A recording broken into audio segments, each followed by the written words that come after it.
السلام عليكم ورحمة الله وبركاته. إن all ummadda Soomaali meel kastay joogto waa idin wada salaamaya waa anigoo ah hano markasta aad ka barateen jilayaasha sanadka aniga iyo faisaha kolleyba maanta waxa waaye in yar baan idin kala hadlayaa oo ah waxaan I think 15kii waxay ahayd December 15kii bishii 12aad oo aan ka daawaday news Soomaaliya in hooyo Soomaali ay lagu dilay muqdisho Amazon ay dileen ay ku dileen gaariga security ay lagu ilaaliyo airportka kolleyba inta Soomaaliya joogta og in hooyadaasna ay u socotay caruurteeda iyo reerkeeda oo kusoo qaxay ereyada airportka marka runtii waxaan aad kaga xumaaday markaan daawaday waqtigaas xaadirka newska way ii suuragali weysay yarabiisyaanahay in aan clip yar nusoo duubo shacabka Soomaali يعني dhimashada qadar ilaahay waaye wax walba ilaah baa qoray dhimashada kama xumi waqtigeedii baa dhamaaday laakiin waxaan ka xumahay qof wadankiisa joogo iyo dhulkiisa si xaq dara ah in gaari loo marsiiyo ee laga tagay meesha dad baa joogay hooyada meedkeeda waa laga qaaday isbitaalka baa la geeyay si sharaf laha dadkeedii loo raadiyay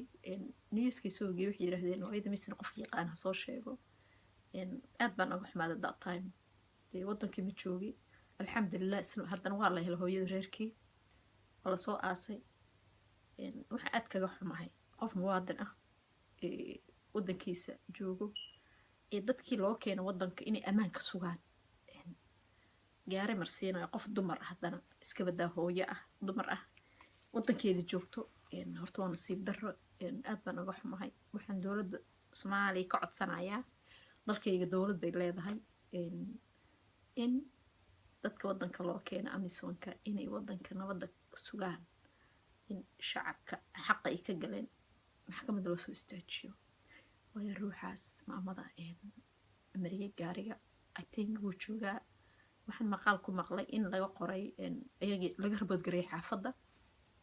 meesha dad baa joogeen la raboodgareeyay laakiin ilaa iyo hadda maanta meel ay ku dhamaato ma garanayo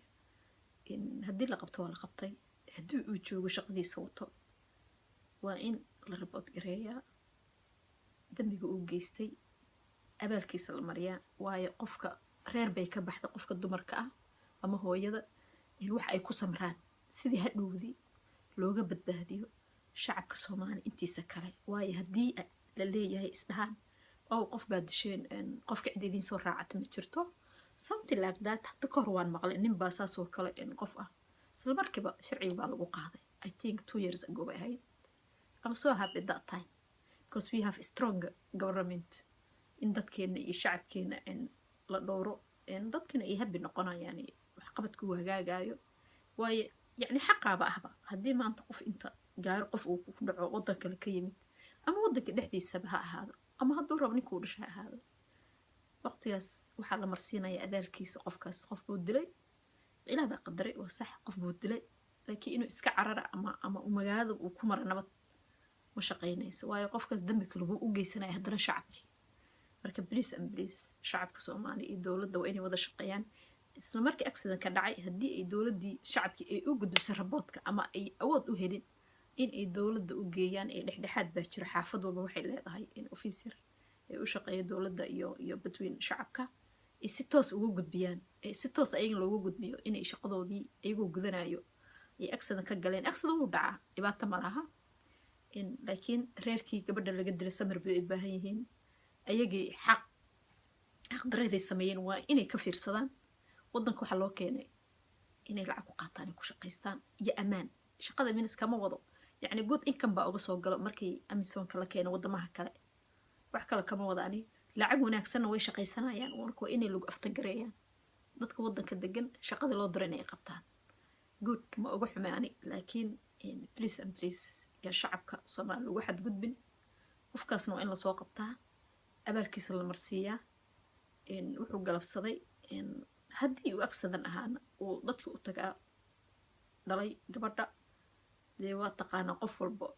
wad garanaysa qofka dhiig gale inuu reerkiisa marsiiyo